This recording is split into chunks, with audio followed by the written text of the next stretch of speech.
No, mami, tengo que hacer varias cosas. Bueno, buenas noches, creo que ya estamos todos, no hay audio, ahora sí hay audio.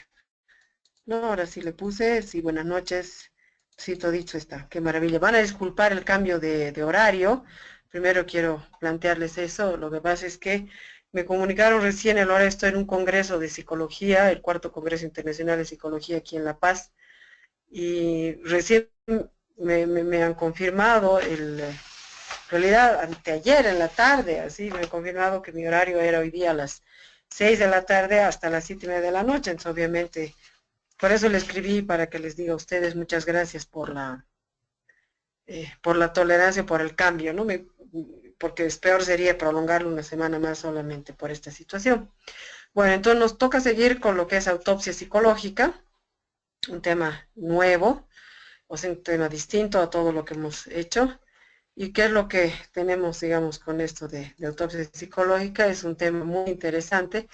En realidad es una técnica psicológica para casos de muertes violentas que se debería aplicar en realidad, y inclusive en Bolivia, y se aplica solamente en casos muy excepcionales, a todo caso de muerte violenta, y no necesariamente cuando se tenga la sospecha de suicidio, porque básicamente la autopsia psicológica ha sido creada para suicidio, es lo que más aborda, sino que debería tocarse inclusive para cualquier tipo, muchos tipos de muertes violentas, donde aunque se sepa que evidentemente ha sido un asesinato, eh, la metodología de la autopsia psicológica, al ser tan profunda en cuanto al entorno y el estado mental de la persona antes de morir, entonces puede dar muchas pistas para la investigación, además de cerrar inclusive el círculo de sospechosos. ¿No? Es una técnica muy, muy útil que no solamente, como les digo, es para descartar suicidio, asesinato o accidentalidad, porque eso sobre esos tres elementos va, pero más que todo para suicidio, pero sí por este hecho de la investigación como tal, ¿no? Entonces, para abordar esta autopsia hay que ver que el rol del psicólogo forense, por ejemplo, en Bolivia, eh, si pensamos cómo es una autopsia eh, psicológica, tenemos que ver que en realidad la labor del que hace el psicólogo que enfrenta una autopsia psicológica debería estar ya desde el levantamiento, ¿no? Aquí procedimentalmente no se puede porque el psicólogo, bueno, uno que no nos permite, pero y si es que se nos permitiera, el psicólogo que fuera estaría, digamos, procedimentalmente haciéndose una idea previa o un criterio previo tal vez, y como se lo llama de una parte o de la otra, entonces lo estarían cuestionando, ¿no? Sin embargo, si cambiáramos nosotros el sistema procesal que tenemos nosotros en cuanto a esto, si es que hay una muerte violenta, entonces el psicólogo que podría ir al levantamiento del cadáver, empezar ahí a tomar todos los elementos de la autopsia psicológica como tal y luego continuar con todo lo que es la metodología hasta llegar al final. Eso sería lo ideal, y presentar eso como documento, como lo hacen en realidad los médicos legales, que ellos, bueno, tampoco les comento, por ahí muchos de algunos de ustedes saben, si no todos, el médico tampoco está permitido de entrar al lugar del hecho y hacer el levantamiento.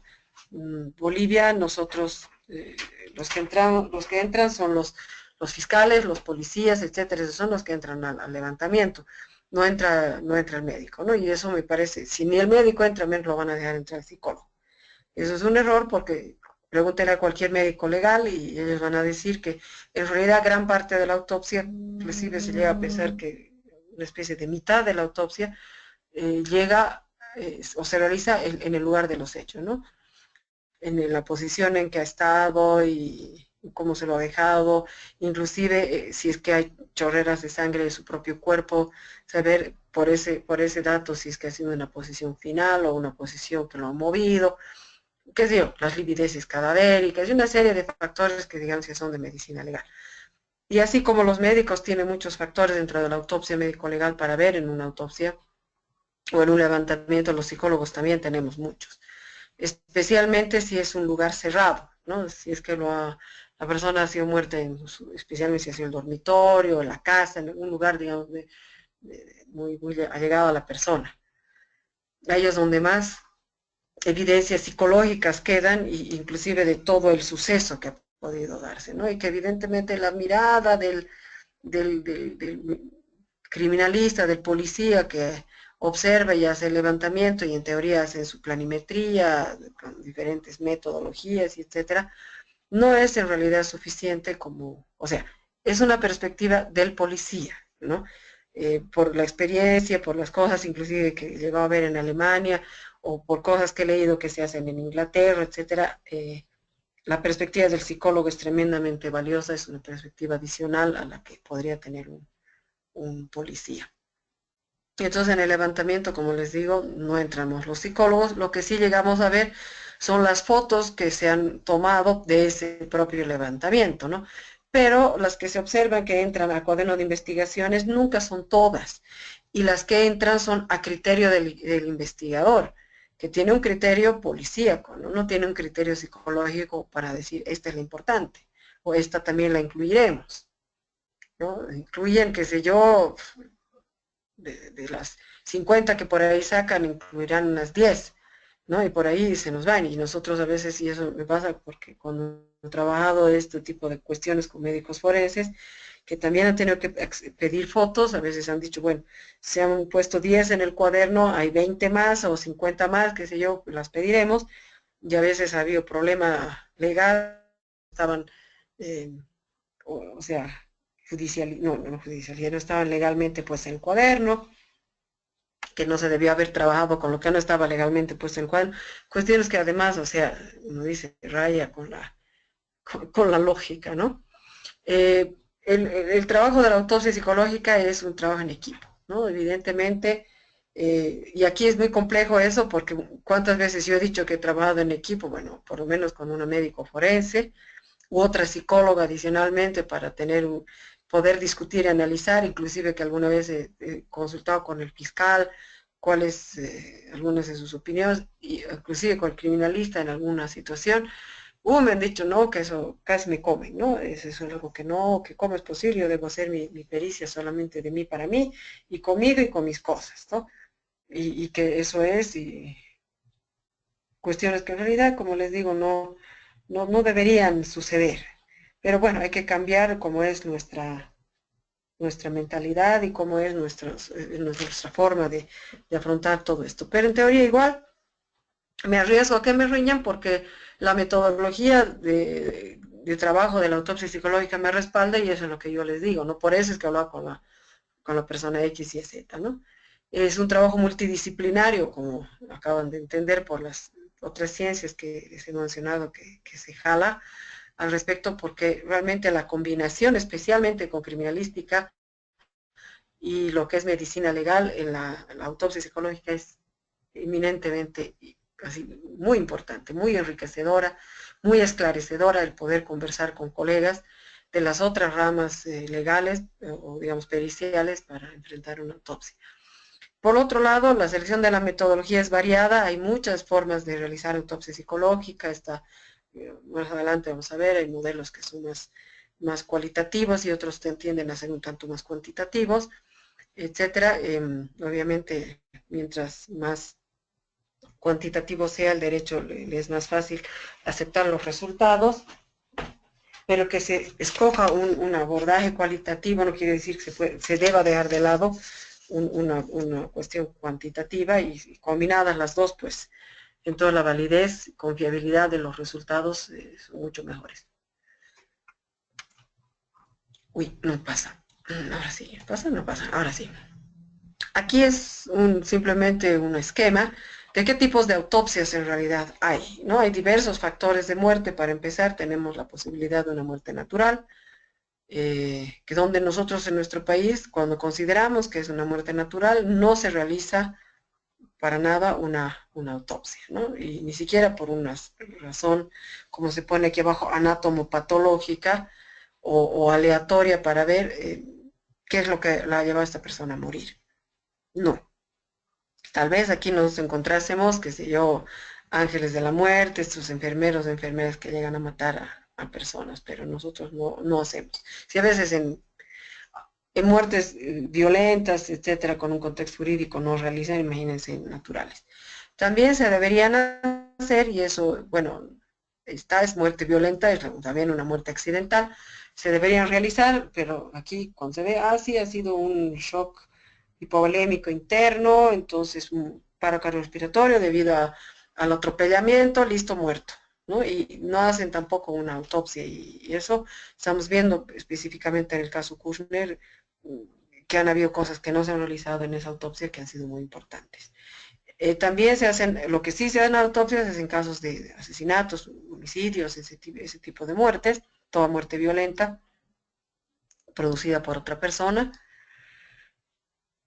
Y en suicidios, es decir, en suicidios para realmente asegurarse desde el punto de vista médico legal que la persona, bueno, se ha suicidado o no, y en general cuál ha sido la causa de la muerte, ¿no? O sea, de qué manera. Entonces, todas estas autopsias, especialmente ya las que se realizan por accidentes, por asesinatos o por suicidios, tienen un protocolo completísimo, donde son 3 cavidades, huellas ungiales, si han habido heridas u otras heridas o lesiones al cuerpo, toxicológicas, cerebrales, genitales, en todos los muertos.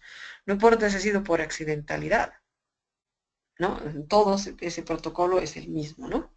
Y los tipos de autopsia son la médico-legal, que es la que se realiza, como les he comentado, la anatomopatológica, que es la que se realiza cuando una clínica tiene curiosidad por el cuadro clínico que habría sufrido la persona y por cuestiones, digamos, de curiosidad, ¿no? Curiosidad de investigación científica, quieren ellos saber más, entonces piden permiso a las familias para hacer una anatomía de este estilo. O también cuando sospechan que puede haber habido una cuestión no natural, o también de forma aleatoria para empezar a ver si es que no ha sido muerto a través de algún veneno. No, ni siquiera por sospecha, sino de forma aleatoria. Y como que es así que han encontrado estos ángeles de la muerte en algunas legislaciones. Y desde luego que está la autopsia psicológica como otro tipo de autopsia en los, digamos, en las pericias que se pueden hacer. ¿Qué es una autopsia psicológica como definición? A mí me gusta la tercera, que es la más completa, la más clara y la más contundente, que es una reconstrucción psicosociopatológica post-mortem, ¿no? Es decir, que se reconstruye a la persona antes, cómo era esta persona en vida antes de morir, en cuanto al factor psicológico, social y patológico que pueda haber habido o no en su vida. Entonces, ahí en esa frasecita cortita, creo que tenemos la película clara sobre lo que tenemos en las personas. Luego tenemos exploración retrospectiva e indirecta, si este factor, digamos, como que puede ser interesante, porque el psicólogo no ha llegado a conocer a la persona en vida ni nada, entonces por eso es una cuestión indirecta de la personalidad y la vida de un ser que ya ha fallecido. Aquí es una cuestión completamente abierta, si ha fallecido, por eso es que yo les decía que no es solamente en casos de muerte violenta, cuando se sospeche suicidio, sino que puede ser en casos de asesinatos natos, pero queremos nosotros averiguar el contexto. Inclusive en casos civiles, donde la persona fallecida, no lo tenemos el caso muy claro en Bolivia, o tan necesario, no es que no sea claro, tan necesario en Bolivia, es civil porque nosotros no realizamos pericias, no realizamos, mejor dicho, testamentos. En Bolivia las personas mueren y de forma automática heredan parejas, de forma igual los hijos, etcétera, etcétera. Entonces, si es que no ha dejado testamento, pues es automático, solo se puede testar hasta el 20%, como hemos visto creo que la semana pasada. Pero en países donde hay testamentos y se sospecha que el testamento ha sido forzado en la persona, que alguien había inducido y le había sacado una firma en un momento ya de no lucidez, o esta persona no lúcida, pero en un estado ya de senilidad, ha podido realizar un informe de este estilo, o sea, un testamento de este estilo, entonces se lo puede cuestionar también, ¿no? O sea, se aplica mucho para esta cuestión de los testamentos. Y también se lo aplica en casos para entrega de seguro de vida. Hay muchas aseguradoras que no contemplan o que más bien ponen como un eximiente de tener que pagar la póliza si es que la persona se habría suicidado. Entonces hay algunas personas que se suicidan pero quieren escenificar un robo una cuestión así, y con eso quieren dejar a su gente, sus deudos, digamos, bien asegurados, y en realidad están escenificando un asesinato, un asalto, lo que sea, y lo que han hecho es suicidarse. Entonces, por eso es importante entender esto. Y la evaluación realizada después de la muerte de cómo era la víctima en vida, bueno, es bastante claro, cae por su peso, o sea, pero que quede claro que el psicólogo no conoce a la persona antes. Es más, si la conocía de antes, tendría que excusarse porque ya no es lo mismo, ¿no? Aquí hace un rato mencionaba, derecho penal, civil, inclusive muertes violentas, son los tipos de aplicaciones. En Bolivia nosotros aplicamos más que nada en el derecho penal para averiguar este estado mental de la víctima en el momento o antes de su muerte, ¿no? Inclusive para buscar algunos otros elementos más allá dentro de ello, como les decía, que puede ser asesinatos, bueno, si la persona estaba en un estado de indefensión o que habría habido provocación para hacer prevalecer tal vez agravantes o atenuantes en la conducta, que no me canso de decirlo, en Bolivia es casi una cuestión al fósforo, porque como el tipo penal de asesinato es cerrado, entonces no hay dónde perderse. No hay agravantes, no hay atenuantes, son 30 años.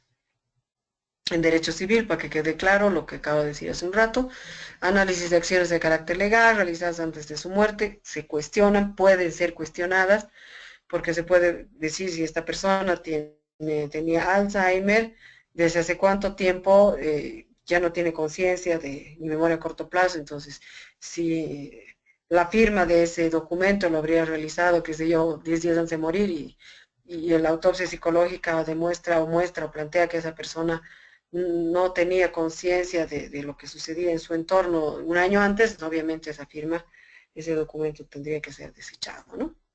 Y hay situaciones en matrimonio que yo he solicitado, he sugerido, en un caso hacer para una chica que era, bueno, la chica era una señora, pero tenía esquizofrenia pero una esquizofrenia que estaba nomás cuidada, pues tenía medicamentos, estaba todo más o menos, ¿no?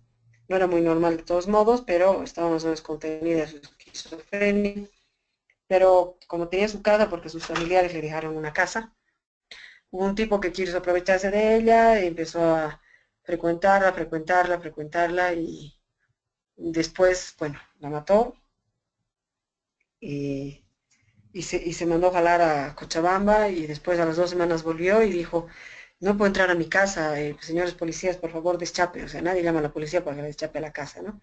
Además, si es su casa, ¿cómo no va a tener llaves? Y los policías deschaparon, entraron a la señora muerta y él dijo, ahí era mi esposa, ahora tengo que heredar todo.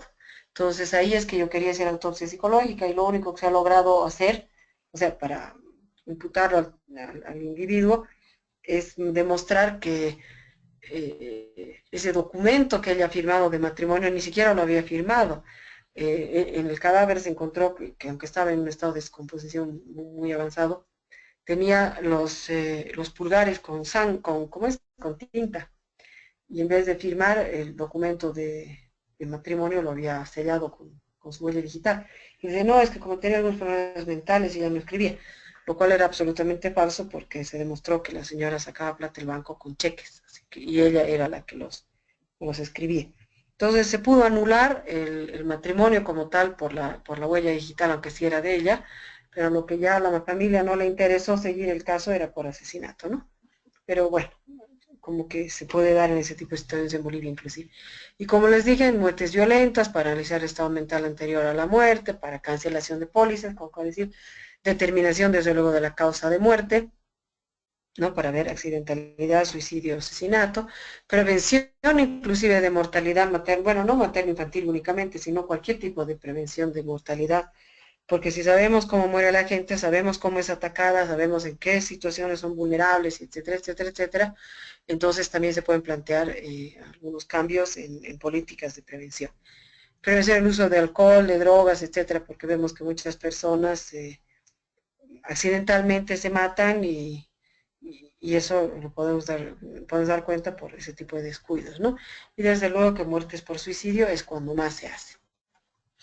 Bueno, aquí como les decía, hay diferentes formas, la autopsia psicológica o psicológica En psicología jurídica se puede ver que hay una autopsia dentro de lo que es psicología judicial, que es la que se realiza normalmente aquí, dentro del fuero de una investigación, pero también para analizar la víctima, o sea, dentro de victimología, aunque sepamos que es un asesinato, etcétera, etcétera, nos interesa mucho saber el perfil de la víctima, cómo es posible que, cómo ha sido elegida esta víctima como víctima, y eso nos ayuda mucho a lo que es prevención, ¿no? Es decir, por ejemplo, si ha sido violada y después matada, al hacer un perfil de la víctima, podemos saber qué situaciones se encuentran las personas o las víctimas estas de mayor vulnerabilidad.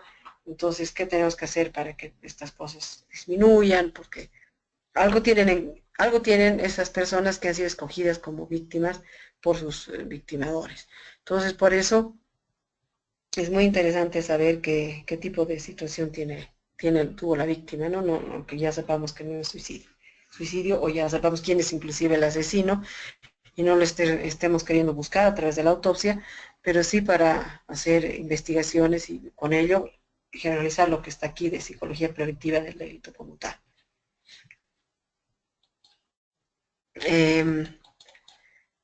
La autopsia psicológica en el derecho penal se la ve a través de lograr establecer el estado mental de la víctima de muerte en el momento de esta. No es tanto en el momento como los últimos minutos, sino que se trata de establecer la época, días antes, etcétera, según el contexto en que haya muerto, para establecer cuál era el contexto en el que vivía, si era una persona, digamos, uno que está por decir, obviamente ese contexto es un contexto fregado para poder ser asesinado por el contexto, ¿no? Por lo que se mete. Entonces, no se está averiguando 2 minutos antes, sino que el contexto del narcotraficante para ver si en eso tenía deudas, si había gente que sospechaba sobre que se guardaba plata, cobraba más, no cobraba, se consumía, qué sé yo. ¿No? Entonces hay diferentes casos en que podemos ver y tenemos que retrotraernos un poco más, un poco menos, dependiendo del caso, ¿no? Qué sé yo, parejas que parece que se han suicidado, entonces es muy interesante analizar si no es el parejo, digamos, el que ha matado a esta persona y ha tratado de simular un suicidio, entonces analizar el tipo de pareja que tenían, qué tipo de vivencias, relación, etcétera, interesa mucho. Y esto, de qué manera le estaría afectando a la víctima. Y por ello es que se apela a hablar con personas que hayan estado relacionadas íntimamente con la víctima, de tres fuentes básicamente.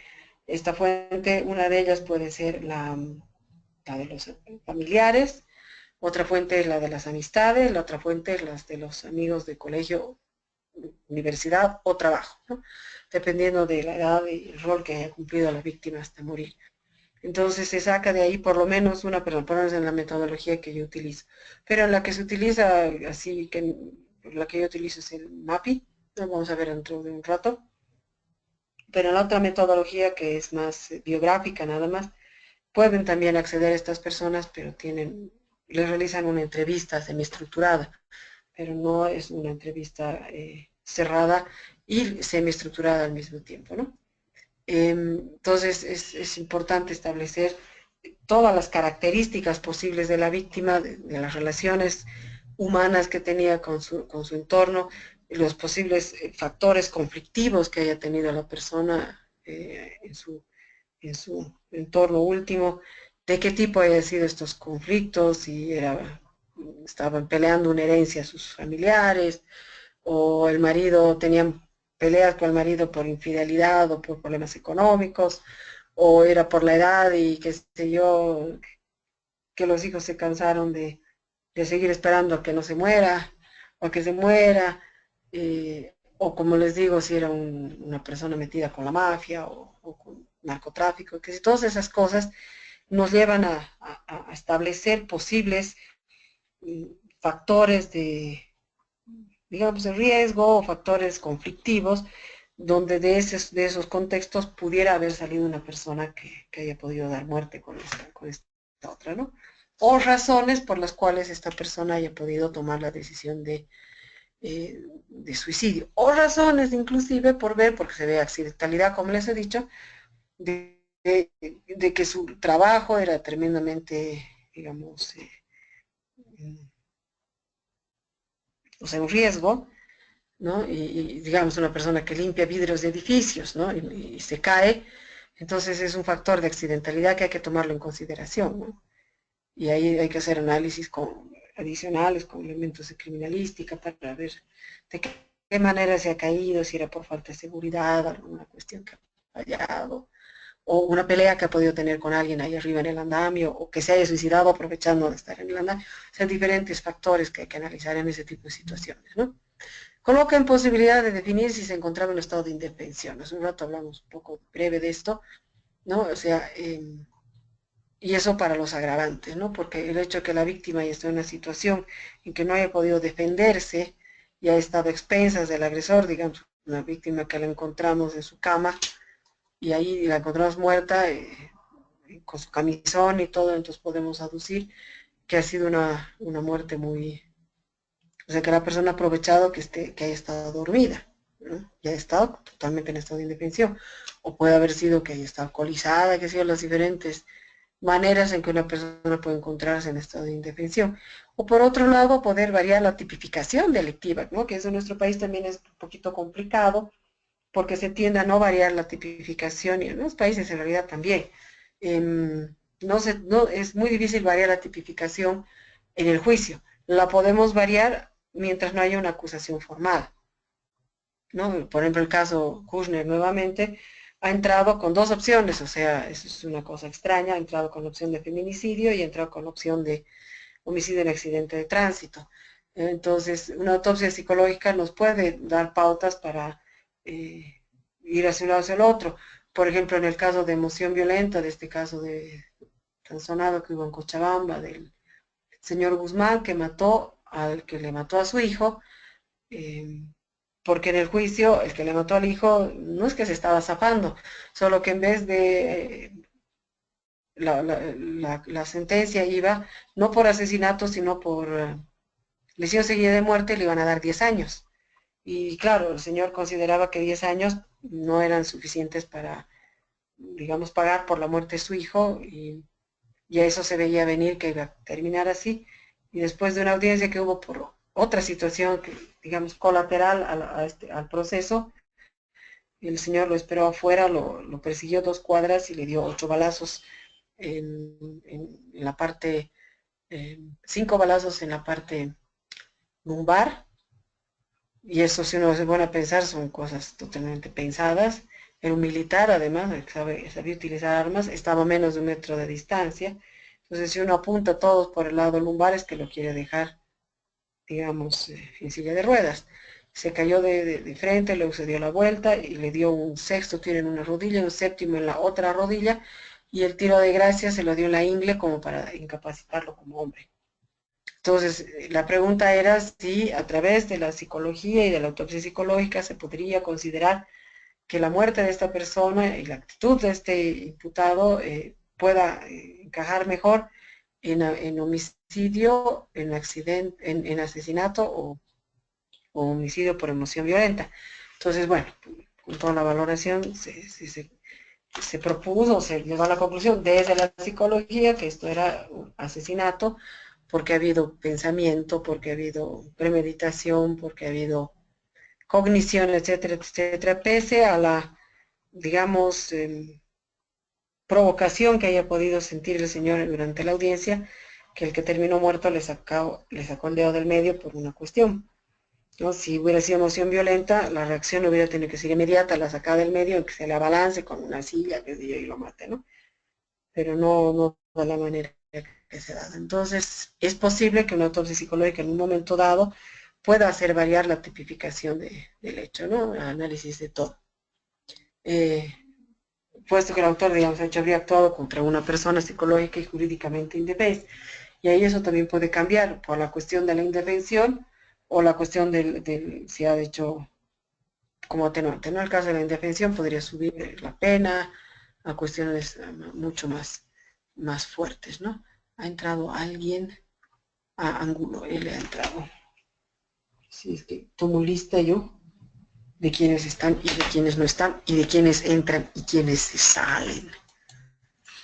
Bueno, también la observación psicológica en el campo del derecho legal logra establecer el círculo de sospechosos, que les he dicho hace un rato, en los homicidios del autor desconocido, o sea, no, que quede claro que no solamente es para suicidio, sino para, digamos, cerrar el círculo de sospechosos. No es que va a apuntar directamente a una persona, pero y como que algunas veces sucede que se puede decir, bueno, esta persona realmente puede haber sido investigada, ¿no? Y hay casos así, he estado en uno donde se apuntó a una persona específica y era justo la persona que después, bueno, ya al detenerla y todas las demás pruebas y huellas y demás cuestiones que vienen en el lugar de los hechos, inclusive la posterior confesión del individuo se elevó a esto, ¿no?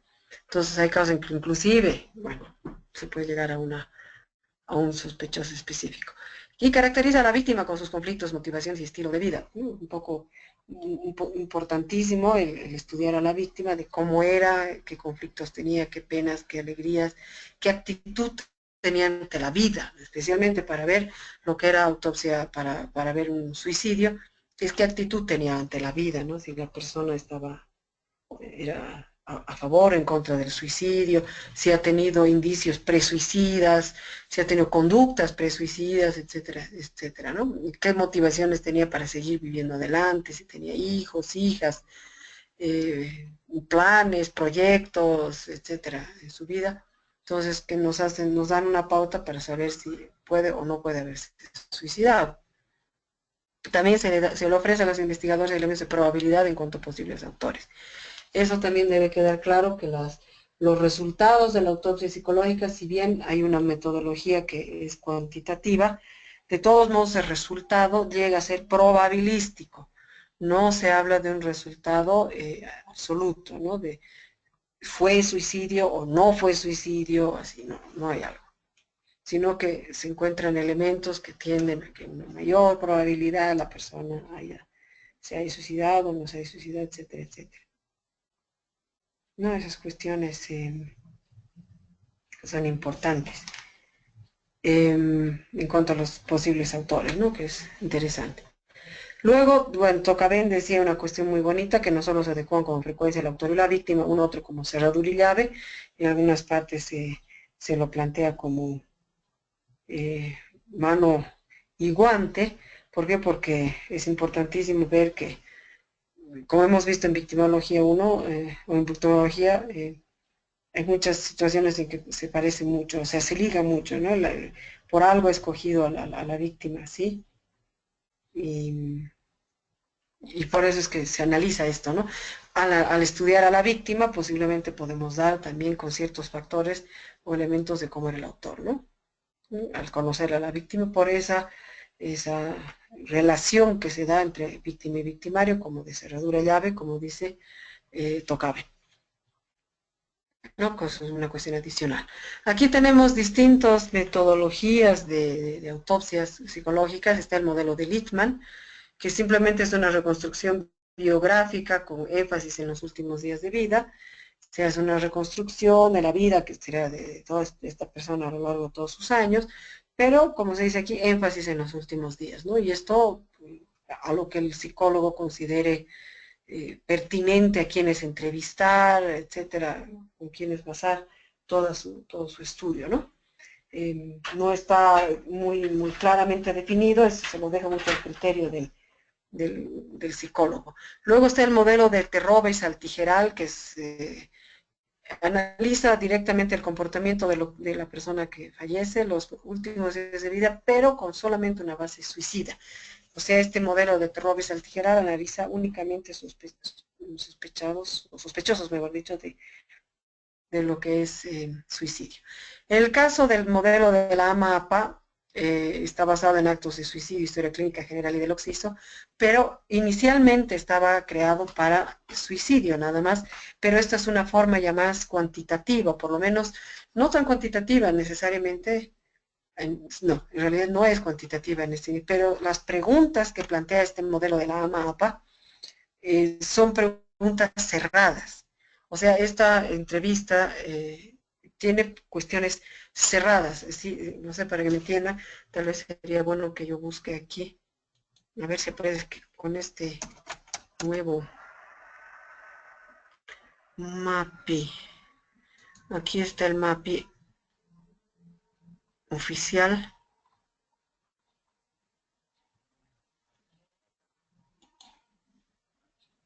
¿No? Entonces, este es el MAPI ya que viene después de este modelo de la AMAPA. Miren, son 24 páginas, pero miren cómo son las preguntas, ¿no? Tal vez es preferible que yo les muestre, bueno, pero les mostraré primero esto, después les mostraré el cuantificado que se lo he generado yo. Pero como ustedes ven aquí, son preguntas cerradas de sí, no prácticamente, ¿no? O de tiquearlas, ocupación, cuál de estas 16 es, o pueden haber combinaciones. Si está conyugal, viudo, soltero, casado, etcétera, ¿no? Creencias religiosas, antecedentes patológicos personales que puede haber tenido al momento de nacer. Aquí una serie de posibilidades que se engloban en personas que, o sea, en general, ¿no? Accidentes, hospitalizaciones, antecedentes patológicos familiares en la propia historia, si es que primero de la madre, y que si la madre era sana, ok, sana. Si era enferma, ¿qué tipo de enfermedad tenía? Si era un trastorno psíquico, si había suicidio, porque sabemos que esas cosas son una predisponente. Si ha fallecido, qué tipos de factores, por qué tipo de factores ha fallecido, o si ha habido si la madre era desconocida, si tenía antecedentes delictivos, penales, conducta antisocial, haber estado presa, ilegal, etcétera, un montón de factores. Lo mismo para el padre y para hermanos. No se hace para los hermanos que hayan nacido. Luego, digamos, hábitos tóxicos, tabaco, desde tabaco hasta bebidas alcohólicas, inclusive drogas. De qué manera la persona tomaba y consumía alcohol. Y ahí inclusive más abajo está el CAGE, ¿no? Que se hace, es una prueba que no es solamente de la autopsia psicológica, que es de qué manera consumía la persona. Si es que dice que sí, entonces se analiza mucho la forma en que ha consumido, si hay una cuestión que le dolía a la persona, que le trae problemas, que se embriagaba más de la cuenta, que etcétera, etcétera. ¿No? Eso es lo que es el que. Luego viene un acápite muy grande de un examen psiquiátrico retrospectivo, hasta un mes más o menos aproximadamente desde la muerte, por ejemplo, en la esfera de su integración, si tuvo una conciencia, de qué forma estaba su conciencia, si estaba normal o hubo, como ven aquí, ovulación, delirio, coma, etcétera. Su atención, cómo estaba, y todas estas preguntas se le realizan a personas muy allegadas a la víctima, ¿no? Que han vivido con ellas, han estado o han alternado con la persona antes de morir, entonces como que por ahí con sus propias personas nos dicen, ah, estaba así como que zombie, ya, entonces nosotros sabemos que eso es obnubilación, ¿no? O por ahí en atención, no, es mucha, muy distraída, no sabía nada, o sea, se olvidaba de todo, no podemos poner distractibilidad y así sucesivamente, ¿no?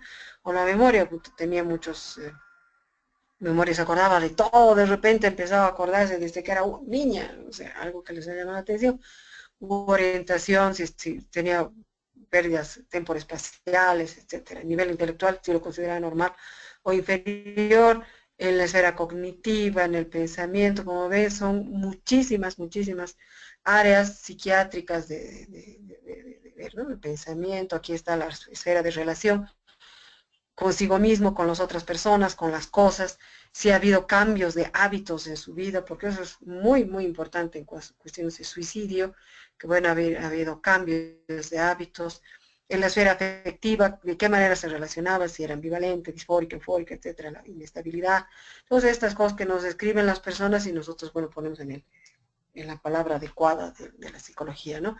En su conducta si tenía una evolución normal o abulia y qué sé yo, todas estas cuestiones. Su alimentación. Lo que se trata de buscar para ver el suicidio es que haya habido algún cambio que se haya detectado de forma abrupta en el último tiempo, ¿no? Y en todas estas esferas se puede haber detectado un cambio. Alimentación, sexualidad, hábitos higiénicos, por ejemplo, bastante común en personas que se suicidan, que al último momento ya no se cuidan para nada, se descuidan de la ducha, de lavarse dientes, etcétera. Cómo hacía sus sueños, y la persona decía, "Ay, no duermo, o duerme todo el día", si su actividad, qué actitud tenía con sus actividades, si su lenguaje era normal, trastornos vegetativos, si tenía un síndrome de qué tipo podría haber tenido, ¿no? O varios, ¿no? Por ahí. Si es que había un diagnóstico nosológico en ello, conflictos en el ámbito socioeconómico, si tenía problemas económicos, familiares, con quiénes, conflicto en el ámbito laboral, de qué tipo, si era rechazo, conflicto de estatus, conflicto entre rol y personalidad, fricciones, si estaba viviendo conflictos judiciales o antecedentes penales, de qué tipo, o los ha tenido en su pasado inclusive, antecedentes de hecho de violencia encausados, o sea, como autor o como víctima, porque puede ser que haya sido como víctima, si ha sido atendido, bueno, aquí está el SEAOM, y lo que nos diríamos por defensoría o cuestiones así, si ha estado en prisión, si ha tenido hábitos antisociales, y aquí, bueno, dice, bueno, que nada que ver, pero es muy importante ver el tipo de vivienda, porque genera estrés el hecho de vivir hacinados, o cosas, o con presiones por el pago al alquiler, si era de qué zona, urbana, suburbana o rural, composición habitacional, si realmente había muchos, vivía solo o hacinado, estado de la vivienda, ingreso monetario, si es que ha podido haber una situación, ¿dónde está mi amigo? Bueno, Bacafloro estaba y ha vuelto a salir y vuelto a entrar. Cantidad de artículos electrodomésticos, pues, para ver la calidad de vida que tenía la persona. Si es que tenía pareja, de qué tipo de pareja cómo se lo describiría al parejo. Aspectos psicológicos, aquí son 100 factores de aspectos psicológicos de la víctima. Entonces ahí nos hacen el perfil de personalidad del individuo, ¿no? Si nos dicen que eran vacioso, satisfecho, apático, entusiasta, y aquí solamente se responde sí, no, sí, no, sí, no, ¿no? Presente o no. ¿Cuáles eran los aspectos de mayor interés para esta persona? Si le interesaban cuestiones familiares, religiosas, deportivas, intelectuales. Si ha recibido tratamientos antidepresivos, litio, por esquizofrenia.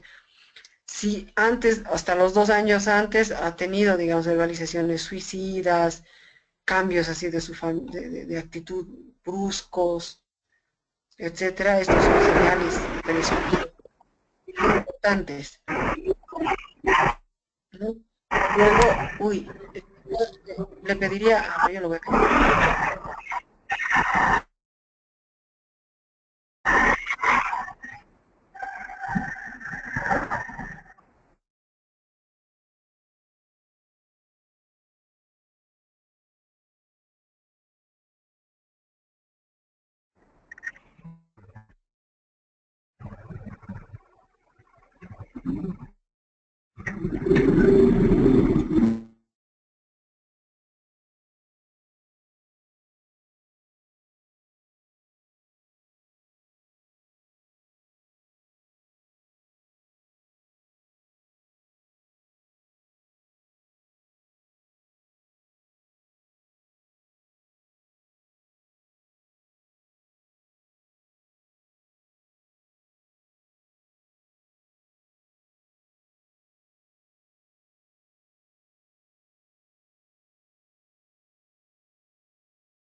Uy, ¿y hace cuánto rato no tienen audio?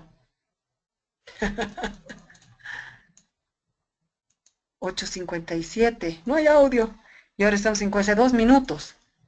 No se escucha nada. No, más, hace guay. Hace 5 minutos. O sea, hablaba al fósforo 5 minutos. Oh, esa carita triste, Débora. No hay audio. Si es que tenía un acople y por eso lo saqué. Se fue el audio. Sí se escucha. Bueno, eso es a las 8:09. Han perdido el audio a 52, eso quiere decir en 7 minutos.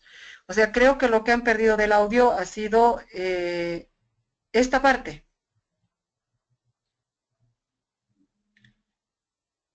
Ahora sí, pero ¿desde cuándo quieren que repita? Desde esta parte, la explicación del cuestionario, o sea, esta de Excel. Ya, o sea, entiendo que lo que quieren que hacerle, o desde el cuestionario, desde el Word. Este es el Word y este es el Excel. Digan ahora o callen para siempre. No creo que es desde el Excel. Ok, en el Excel lo que he hecho es repetir las preguntas de Word, ¿no? Están las mismas, solamente que las he puesto en un formato Excel, ¿no? Tapando aquí. Las mismas prácticamente las he adaptado algunas a Bolivia, porque nosotros bueno, tenemos el concubinato y ciertas cuestiones. Y ustedes ven que aquí tengo 6 columnas. Estas dos corresponden a un entrevistado. Este entrevistado es alguien de la familia.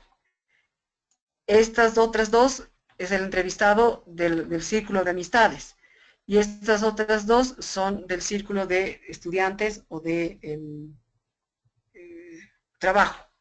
Personas que no han estado involucradas o que no se sospecha que hayan estado involucradas en la muerte, pero que sí han alternado mucho con la víctima en el último tiempo. Entonces, ¿qué es lo que veo? Aquí en el 1 es que el factor está presente y el 0 es que no está presente, y eso para cada uno. Y las cuestiones en rojo ven que en el rojo, si las 3 personas han coincidido, hay aquí, y además en el no, es que hay 3 en el no. Tenemos algunos factores donde no han coincidido las personas, digamos, ¿en cuál factor? En este, por ejemplo, ¿no? Disfunción sexual, no ha habido una coincidencia, entonces nos dice que en el sí hay 2 que han coincidido, en el 1 hay uno que no ha coincidido, y así sucesivamente. Cosa que al final del conteo, que el programa lo hace de forma automática, al final del conteo tenemos un porcentaje, en este caso el 96%. El 96% es el porcentaje de coincidencia de las 3 personas. Obviamente, si ustedes se van a pensar, si hay a mayor coincidencia, que es una coincidencia elevada, mayor credibilidad del perfil que se ha obtenido de la persona. Eso es el cálculo, digamos, vertical que se hace del caso. Y el cálculo, yo le digo cálculo vertical, y el cálculo horizontal que se ha creado, como ustedes han visto, puesto estos colorcitos y con unas letritas, corresponden a esto de acá, que no lo habrán escuchado, pero ya les he comentado a qué se refiere, ¿no?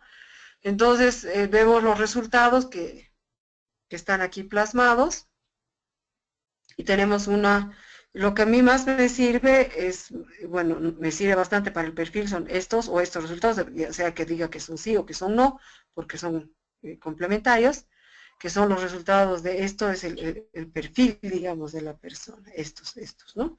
Y estos de acá ya son para descartar homicidio, suicidio, accidente, y más o menos por qué lado va.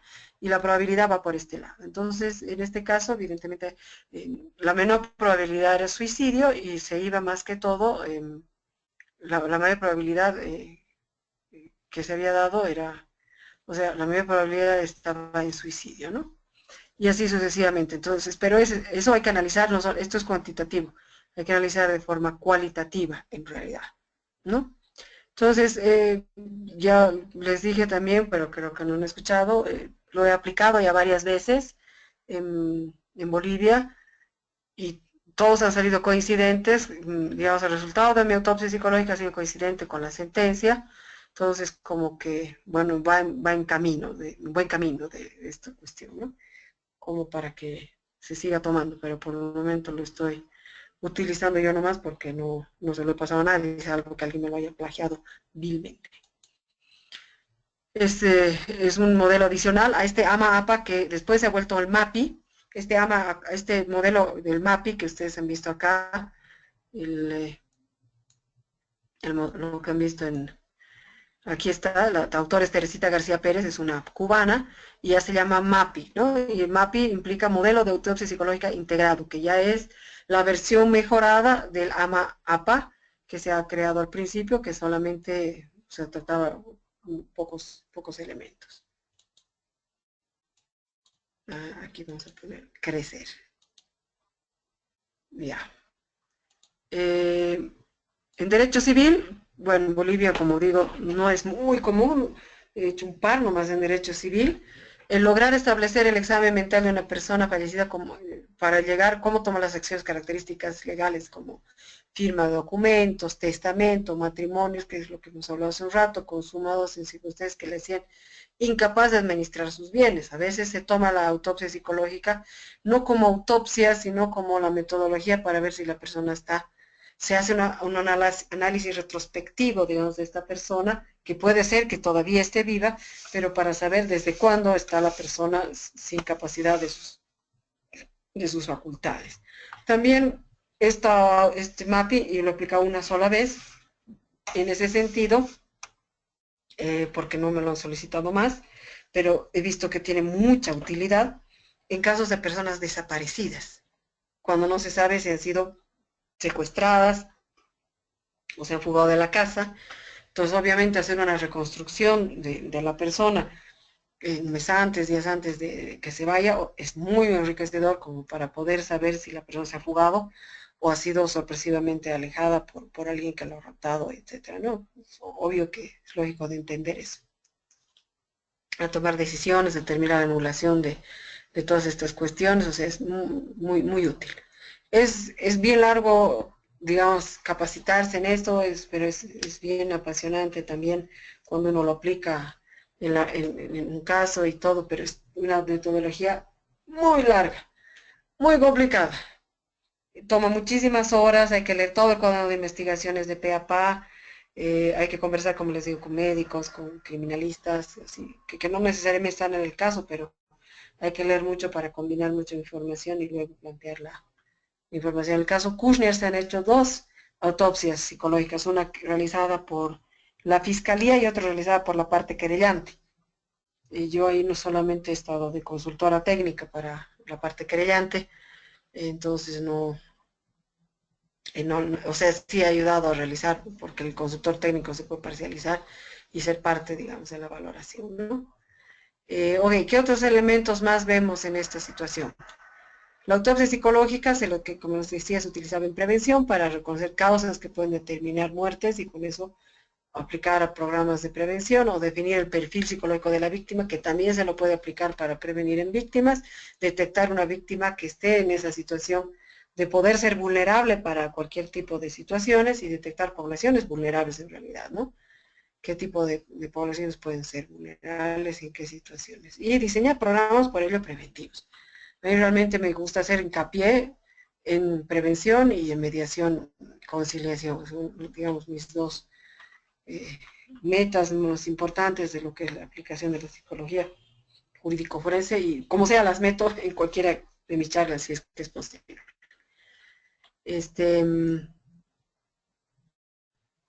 Ok, aquí una fotito, por ejemplo, ¿qué es lo que nosotros como psicólogos, aunque no somos médicos, analizaríamos en este caso como tal? Por ejemplo, aquí se encuentra el occiso colgado con esta pita, pero vemos que aquí tenemos un surco equimótico que no corresponde. Entonces esto nos hace pensar que posiblemente la persona ha muerto de asfixia, pero lo han hecho parecer ahorcamiento, porque el surco equimótico vital, que sería el último momento de tener vida, ha sido y aquí simplemente ya con esto mismo que lo han ahorcado, lo han colgado y ya muerto. Entonces, por lo tanto, seguramente cuando le quiten esto, no va a haber este surco equimótico. Y aquí han tratado de simular una persona que se ha colgado. Entonces, por eso es que es importante que nosotros tengamos conocimiento inclusive de medicina en caso en que no podamos contar con un médico forense. Yo siempre acudo a un médico, me encanta la medicina legal, he leído un montón, tengo varios libros, pero nunca pues voy a saber para nada lo que sabe un médico legal, ¿no? Yo aquí tengo mi médico legal, que es la mejorcita de Bolivia, creo, y es una maravilla, siempre nos charlamos bonito. La doctora Fernanda Monroy, que es a la que yo siempre la busco para este tipo de cosas y algunas cosas más, si es que ustedes quieren en algún momento buscarla, vale la pena, es maravilloso todo lo que sabe.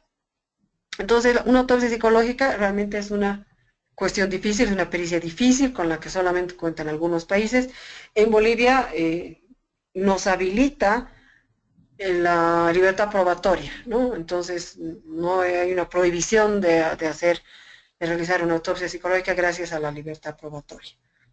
Pero sí hay que estudiar y hay que saber hacerla, ¿no? No es cuestión de bajarse de internet el cuestionario y hacerla nomás, ¿no? Aquí, digamos, es un trabajo, como les digo, interdisciplinario, con psicólogos forenses, que sea más de uno idealmente, investigadores, criminalistas, patólogos forenses, inclusive en algunos casos, por la cuestión de los tóxicos, cuánto tiempo haya podido vivir, etcétera, médicos, legistas, etcétera. El MAPI, bueno, en realidad se los he mostrado íntegro a través de lo que es tanto el Word como el Excel, pero básicamente trata de discernir entre suicidio, homicidio, accidente, una muerte de una persona donde ni el investigador policial no tiene suficientes elementos para discernir cuál de los tres. El MAPI ha sido creado por Teresita García Pérez, y no es Teresa, es Teresita, es su nombre es Teresita, así en diminutivo, es una persona muy simpática. Yo solo he tenido la posibilidad de hablar con ella por Skype, por esta matematización que he hecho, y no tengo la alegría de conocerla personalmente, pero una persona muy, muy interesante. Ya tiene sus añitos la señora, pero es deliciosa igual. Bueno, incluye fichas sociodemográficas, bueno, todo lo que ustedes han visto, ¿no? Y muchos señales presuicidas porque evidentemente se basa en cuestiones presuicidas. Además, el MAPI tiene, bueno, disminuye, lo que es importantísimo del MAPI, por eso es que yo decidí utilizarlo, es que disminuye el margen de sesgo. ¿Por qué? Porque son preguntas cerradas. Eso no quita que nosotros podamos hacer preguntas adicionales, abiertas. No quita eso. ¿No? Son preguntas como son sí, no, y de ahí podemos aumentar para que nos complete, pero eso evita que nosotros interpretemos torcidamente lo que nos están diciendo las personas, ¿no? Entonces, por eso es importante, tiene su instructivo, son preguntas cerradas, y por eso me gusta tanto, porque se hacen estas preguntas cerradas y además se aumenta con todo, entonces como que todos los modelos de autopsias psicológicas entran en el MAPI. No, es mucho más trabajo, pero el resultado también es mucho más seguro. Por otro lado, bueno, es una metodología validada, la validación de mi instrumento está siendo validada, por lo menos yo nomás lo estoy validando, no se lo he proporcionado. Bueno, la que ha hecho ahora, la autopsia psicológica para Kushner, y está como consultora técnica, ahí sí, digamos, vamos a ver, es una validación adicional que estoy haciendo. Pero mundialmente está validado, claro, no está validado en nuestro país, el MAPI como tal. Lo único que yo he hecho es cambiar las palabras y cosas para nuestra cultura. Eso sí, cuando en el formato que yo me he creado he adaptado todas las palabras a nuestra cultura. Por lo tanto, o sea, se puede concluir en el MAPI que es un método totalmente viable, aplicable, generalizable, y que el derecho no tiene por qué estarlo mirando chueco ni mucho ni nada por el estilo, porque ha sido creado en Cuba y no somos marcianos, no somos seres humanos, y hay algunas cosas que hay que adaptar, que son, como les digo, las que se han adaptado. Bueno, aquí tengo, por ejemplo, esto, por ejemplo, analizamos en el MAPI, que el MAPI no lo tiene, pero los otros sí lo tienen. Es cuando hay una, una carta de despedida, digamos, ¿no? Entonces se analiza inclusive con caligrafistas para ver si la letra es la misma y si es que hay, digamos, alguna cuestión de tembladera etcétera, ¿no? Y aquí, bueno, esto no es mío, lo he sacado de internet, y aquí dice es vuestra culpa por lo que hago esto, no me merezco que me tratéis así, como ven en español. Yo no os he hecho tanto daño como para que os comportéis de esta manera, así que ahora empezar a pensar de otra forma, puesto que no sois más que lo que después de matarme soy, o que ahora no seas más que basura, cuando os pudráis, oleréis mejor. Adiós, HDP. Entonces, claro, hay que ver si este discurso, esta forma de escribir o estas palabras serían, digamos, compatibles con el vocabulario o con la forma de expresarse o con el estado emocional que haya podido tener la persona. Entonces, evidentemente se hace un análisis de esto, ¿no? También, desde luego. No está en el MAPI de forma explícita, pero está porque el MAPI no te cierra en realidad nada. Te plantea esa figura del MAPI como tal, de las preguntas cerradas, pero también a la vez te plantea la posibilidad de investigar lo que tú quieras, donde, en el área que quieras y como quieras, ¿no? Y esto por eso es interesante ver esta cuestión. Ok, la siguiente es, bueno, contarles un caso X, ¿no? El levantamiento de cadáver que hubo hace un par de años en lo que era la Avenida del Poeta. Era un muchacho que estaba a punto de egresar de una universidad y este muchacho bueno, terminó en el Puente de las Américas, abajo en el asfalto. Y claro, el fiscal dijo que era suicidio, se había lanzado del puente Trillizo, no del Trillizo, sino del Puente de las Américas, dijo que era suicidio. La autopsia médico-legal, a veces los médicos son bastante tibios, y dice muerte por defenestración, pero no me convenció, cuando yo vi la autopsia, no me convenció la muerte por defenestración, porque el cuerpo, estaban en todas las fotos de la autopsia, se veían claramente, por ejemplo, el muchacho tenía cualquier cantidad de hematomas, e inclusive en los brazos tenía eh, lesiones de sujeción, es decir, que estaba agarrado, como si dos manos lo hubieran agarrado, y se veía los dedos, digamos, ¿no? O sea, que lo habían apretado. Tenía pequeños hematomas, pero claramente puestos en ambos brazos, como si lo hubieran sujetado. Y los hematomas eran así de reciente data. Entonces, una persona cuando muere, cuando caes del puente de las Américas, que son, que sé yo, por lo menos deben ser 250 metros hacia abajo, este, mueres al tiro, ¿no? Salvo que te haya pillado un auto y haya repartido las fuerzas, pero si caes directo al asfalto, entonces la muerte es instantánea. Por lo tanto, no hay chance que se hagan moretes, hematomas.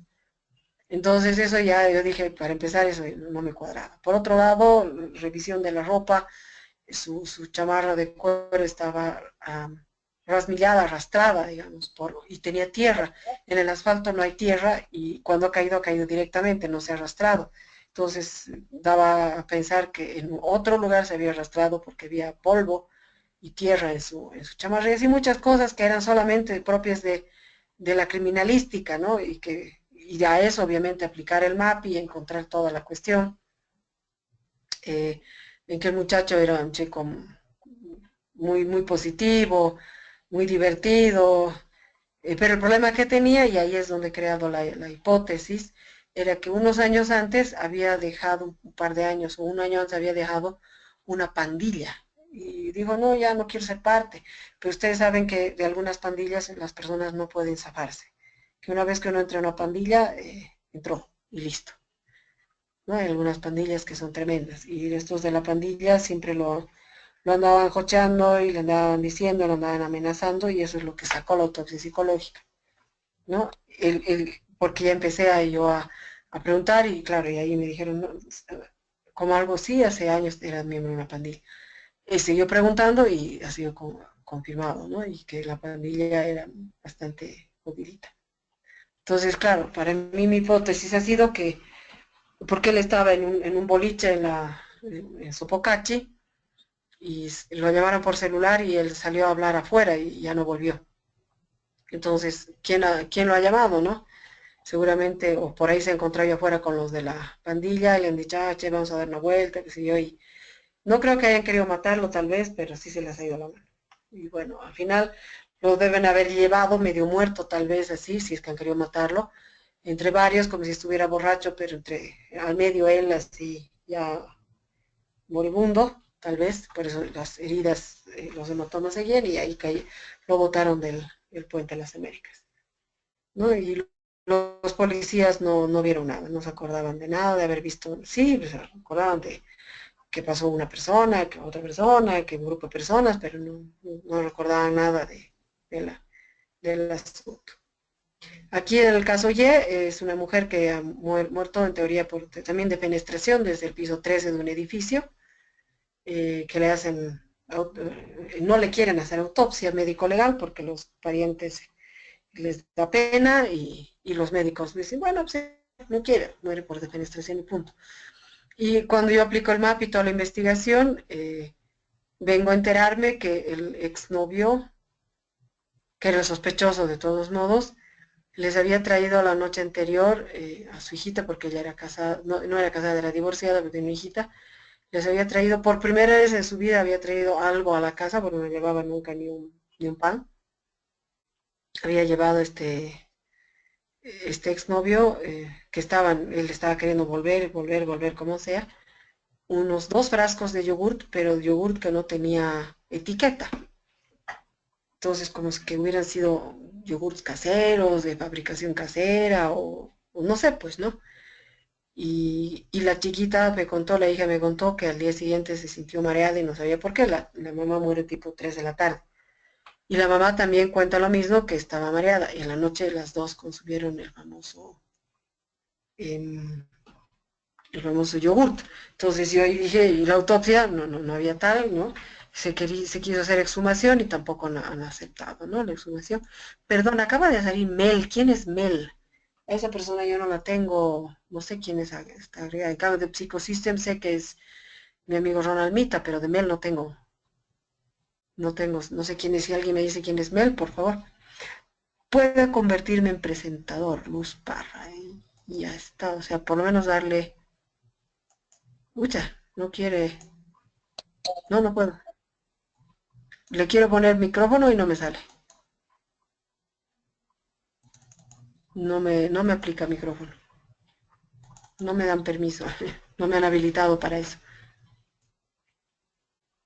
Sí, está Ramiro Llanos. Yo estoy como Ramiro Llanos presentador. Y quiero poner que habilitarlo en el micrófono y no me sale. Escriba nomás la pregunta, por favor. Ni modo. Sí, porque todos les pongo micrófono. Estoy diciendo todos. Y tampoco me habilita ninguno. Solamente al presentador me permite habilitar. Ni modo. Ok, entonces en este caso ha sido, bueno, se hizo toda la valoración. El ñato decía que se había suicidado por la discusión y la autopsia psicológica mostró que la chica no tenía absolutamente ningún indicio de suicidio, ¿no?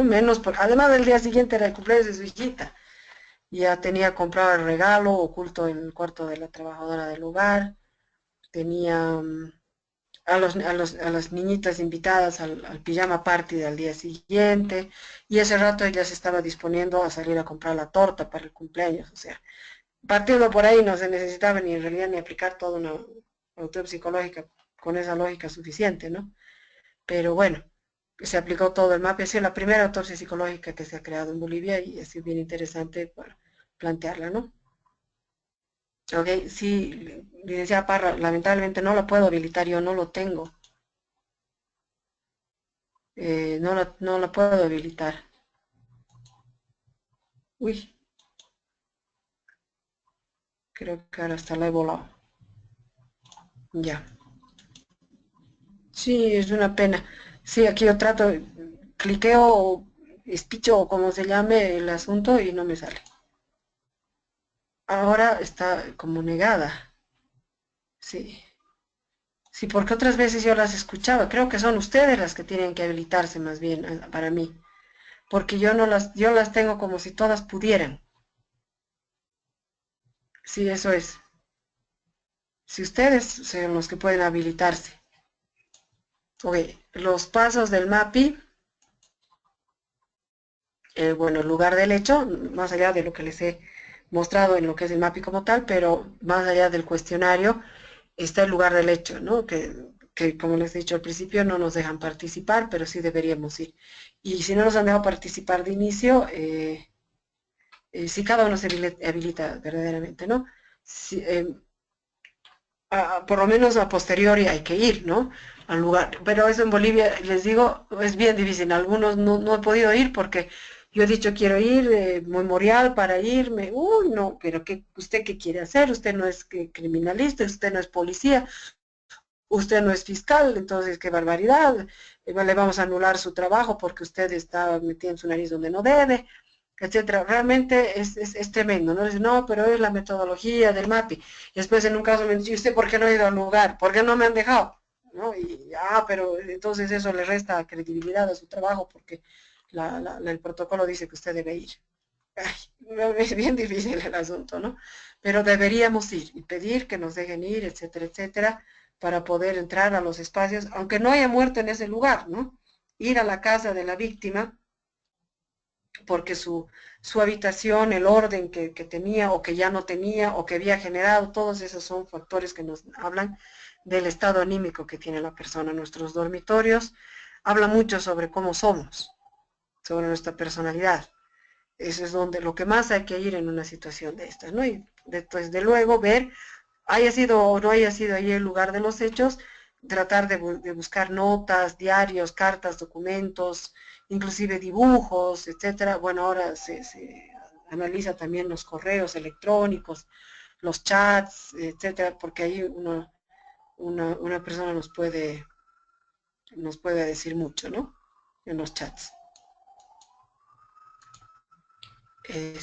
Acá. Se entrevista con el instructivo MAPI al menos a 3 familiares, que los ha dicho convivientes, allegados de la persona fallecida. El objetivo del instructivo es valorar factores de riesgo suicida, básicamente, pero de todos modos incluye el resto de los elementos, ¿no? Heteroagresividad es que si tenía problemas de violencia con otras personas o riesgo de accidentalidad. Valorar el estilo de vida, si ha habido un cambio abrupto, o qué tipo de estilo de vida tenía, qué tipo de vida tenía, tranquilo, donde no se metía en problemas, o vida pasible, o de repente, qué sé yo, el estado mental en el momento de la muerte. También, obviamente, se evalúa el estado mental durante la muerte, si por ahí estaba alcoholizado o muy alterado porque acaba de recibir una tremenda noticia, cuestiones así, no establecer áreas de conflicto y motivaciones que podrían haberla llevado a suicidarse o que podrían haber llevado a que sea asesinada también, ¿no? La persona, diseñar el perfil de personalidad a través de lo que dicen todos y determinar si existían señales de aviso pre-suicida, eso es muy importante. Estado pre-suicida, si está había un estado y que la persona realmente si se ha suicidado, ha intentado suicidarse antes, si ha habido alguien suicida en la familia, qué sé yo, ¿no? ¿Y cuáles son todos los factores de riesgo suicida que son los que más, digamos, nos interesa? Conflictos personales y problemas, digamos, vitales, estresantes en los 6 meses anteriores, inclusive, para ver si la persona ha ido desencadenando de poco una depresión, con visión de túnel o cuestiones por el estilo.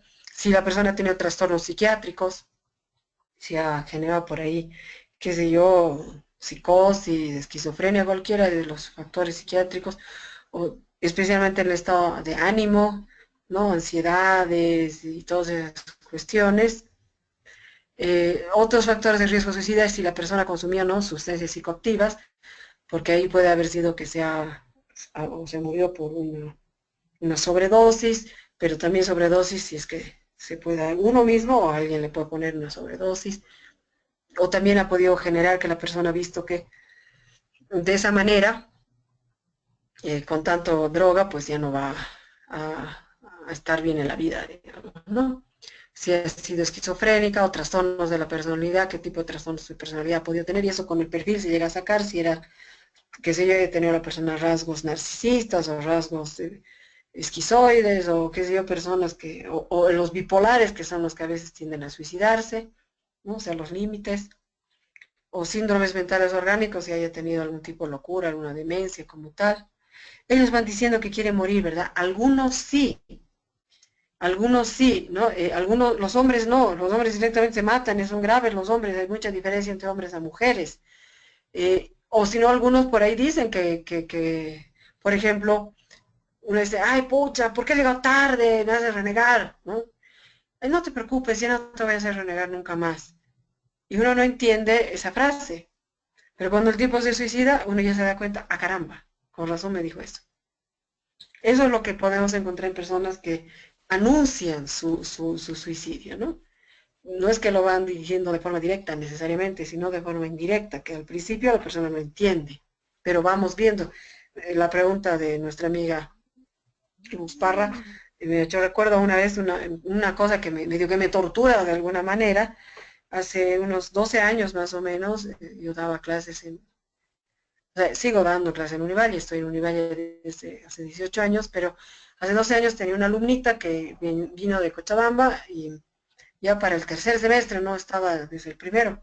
Y era una de esas alumnitas que me dice, qué lindo tener una estudiante así, participativa, inteligente, organizadora cuando decía, haremos trabajos de grupo, ay, haremos este tema, haremos esto, o sea, divina la chiquita, participaba, daba vida a la clase.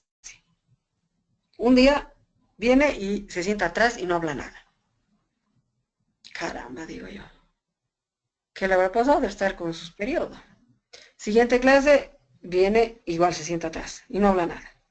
Bueno, Dios mío, qué largo su periodo, digo. La siguiente vez, no solo viene que se sienta atrás, sino que está despeinada. Era una chiquita, dijecito, una tacita de tela, chiquita, preciosa.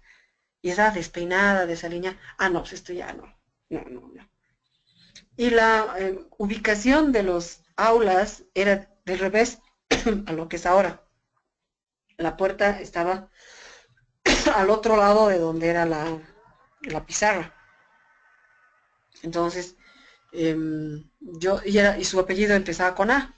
Entonces llamo lista y ella hacía la primera de la lista. Y le digo, fulanita, me vas a esperar un ratito, quiero hablar contigo, y me quedo con el brazo estirado, llamo lista a los demás, pero la veía la chiquita todo el tiempo porque levantaba la cabeza para quien me decía presente. Y la chiquita en un momento determinado, o sea, viene otra, no sé qué me pregunta, no sé qué me pregunta, sí, ¿no? La pregunta maldita del destino. Y claro, yo le quito la vista a la chiquita y en lo que le quito la vista a la chiquita se sale del curso y se va. No, búsquenla, búsquenla. No, me dice, ya se ha subido al ascensor, me dicen, pucha, qué lata. No, la próxima clase la pillo entonces, desde inicio. Al día siguiente se ha suicidado. O sea, he visto cómo se ha ido desestructurando, pero una especie de desestructuración donde uno como mecanismo de defensa, ninguna persona piensa es que se está por suicidar, ¿no? Yo dije, esta chiquita se me está desarmando, pero no se me ha cruzado conscientemente la situación suicidio, pero sí que algo está pasando tremendo con esta chiquita. Y al día siguiente se suicidó, sí, tremendo, la cabeza para el arma y todo. Entonces, bueno, ahí no he hecho autopsia psicológica porque no me han llamado, pero bueno, ella dejó cualquier cantidad de mensajes, se despidió de su papá y de su hermano, eh, y en vez de irse, se despidió para, en teoría, irse a la universidad, pero hizo que cerró la puerta, pero cerró la puerta de adentro, y de calladita se volvió a entrar a su cuarto y se metió abajo de la cama hasta que su papá y su hermano salieron.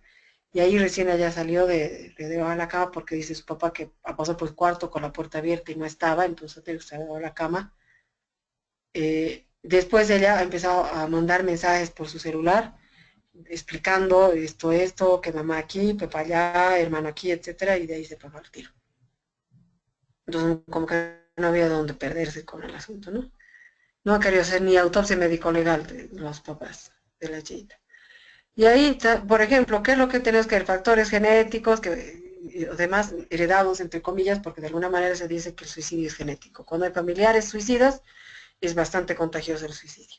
Antecedentes familiares, que es lo que hay que ver, está en el MAPI, hay que ver que entre edad y sexo, entre 20 y 30 años es la mayor cantidad de suicidas. Yo bajaría un poquito la edad porque en nuestros medios son más jovencitos los que suicidan, especialmente en los hombres. Los hombres más o menos en Bolivia cometen el 72% de los suicidios consumados y las mujeres solamente el 30 y tantos de los suicidios por ciento consumados.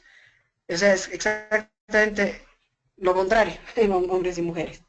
Los hombres son tremendamente suicidas. A ver aquí, ¿quién está preguntando? Luz. Cuando dejan una carta y citan un responsable de la muerte, ¿es un rasgo perverso de la personalidad suicida? Puede ser, puede ser. Evidentemente, ¿no? Algunos, claro, también se han visto casos de personas que han sido asesinadas, pero les han obligado a escribir una carta suicida con contenidos de este estilo, ¿no? Pero si es que realmente es un suicidio, es que los suicidas tienen varias formas de suicidarse. Algunos se suicidan eh, como una cuestión de venganza, que serían estos, ¿no? No nombran un responsable para hacerlo sentir mal. Otros piden perdón y exoneran más bien a las personas del suicidio. Entonces no tienen una personalidad perversa. Son básicamente esos todos los que más se presentan cuando dejan una nota, ¿no? Eso es algo interesante. En el caso, yo tengo una niñita que se ha suicidado, el colegio de mi hijo, de mis hijos, además tremendo, amiga de mi hijo, y esta chiquita ha dejado una nota a su mamá tremenda, pero así tremenda, donde le pide perdón a su mamá, no la nombra responsable, pero le pide perdón por no ser la hija que era, por no ser la flaquita que su hijo hubiera querido, o sea, en realidad ha reventado a su mamá, ¿no? Pero le pide perdón. O sea, tremenda la carta de la chiquita. Adolescencia y ancianos se suicidan mucho, ¿por qué? Los adolescentes, porque bueno, son pasionales, ¿no? Totales, y los ancianos porque se sienten muy solos o tienen una enfermedad terminal y que no quieren sufrir más ni ser una carga. Entonces ahí tenemos bastante también número de suicidas. El varón, la frecuencia, como les digo, aumenta con la edad más adelante, con la incidencia máxima a los 75 años y cuando son adolescentes. Consumen suicidios 2 a 3 veces más que las mujeres, mucho más diría yo, por lo menos en nuestro medio es más fuerte. Afecta más a mujeres que a los hombres las tentativas. Las mujeres somos más histéricas, ¿no? Vamos, me voy a matar con 3 aspirinas, por favor, no, eso no es suicidio, ¿no? O por ahí digo 3 aspirinas, no, es muy poquito, pero digamos que se mete un coctelito de algunas pastillitas, pero con una lavada de estómago pues están, además las mujeres se cercioran que las vengan a salvar, a último momento llegan y todo. Grave, porque el que quiere suicidarse, se suicida, no hay pierde, ¿no? O sea, lo consuma. No va a estar lanzándose del segundo piso, se lanza del décimo, porque quiere seguro, ¿no? Entonces ahí tienes que tener, ahora, si las mujeres por ahí hacen una amague de suicidio, pero después de quinto amague, por ahí lo hacen de verdad, ¿no? Entonces no hay que minimizar y decir, ah, es amague, ¿no? Cuando una mujer dice, me voy a suicidar, ah, es amague, no, igual yo le tomo la palabra. Y si está con esas ideas, mejor es meterla a un psiquiátrico. Eso he hecho un par de veces en un caso de suicidas, ¿no? O sea, no de suicidas, ¿cómo se llama? Violadas. Adolescentes, 2 chiquitas, me acuerdo, no, bueno, de esos casos, ¿no? Que fueron violadas y que estaban así decididas con acabar su vida. Yo no me quería arriesgar. Le he dicho, llegan a un psiquiátrico. Y una me hizo caso y la otra, o sea, esto solamente recibió medicamentación, pero la otra no la llevaron y su mamá le ha dicho, por favor, usted no se separa de su hija ni para entrar al baño, ni para ducharse, porque si su hija quiere suicidarse, se va a suicidar en un minuto, no necesita más tiempo. Entonces hay que ver ese tipo de situaciones, ¿no?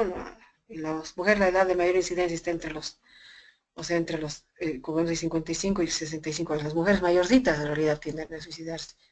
De verdad, ¿no? Cuando lo terminan, cuando no es amague nomás, sino que ya es creado. Aquí tengo un platanito suicida, un poquito para distraer y relajar la situación. Uy, nos hemos pasado ya del tiempo.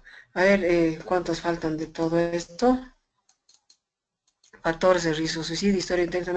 Prefiero dejarlo ahí para no estar volando en cosas porque en total, ¿cuántas son? Son 212, sí. Cabalito en lo que nos toca a nosotros para terminar el viernes nuestro curso. Seguramente ya han subido el tercero, la tercera tarea para ustedes, para que me la hagan llegar en la fecha que ellos planifican, entonces nos vamos a estar viendo. Y después de eso van a subir la tarea final, y pues bueno, ustedes tienen que hacer su tarea final. Y listo, ¿no? Y con la famosa monografía que viene después y avanzamos. ¿Mm? Entonces nos vemos, perdón nuevamente, pido a los que han llegado un poco tarde a la que les he retrasado una hora, avisándoles porque si no tengo entendido, Carolita les ha avisado a todos por el WhatsApp, tienen un grupo, si no tengo entendido, eh, porque he tenido que asistir a dar una conferencia en el cuarto Congreso de Psicología. Bueno, un gusto haber estado con ustedes, muchas gracias por las preguntas, realmente son enriquecedoras las preguntas, me encanta interactuar con preguntas, por favor, no duden en hacerlas, ¿listo? Entonces nos estamos viendo. Melba acaba de llegar, en fin, nos vemos entonces prontito, hasta el viernes, a las 7 en punto. Muchas gracias, hasta luego a todos.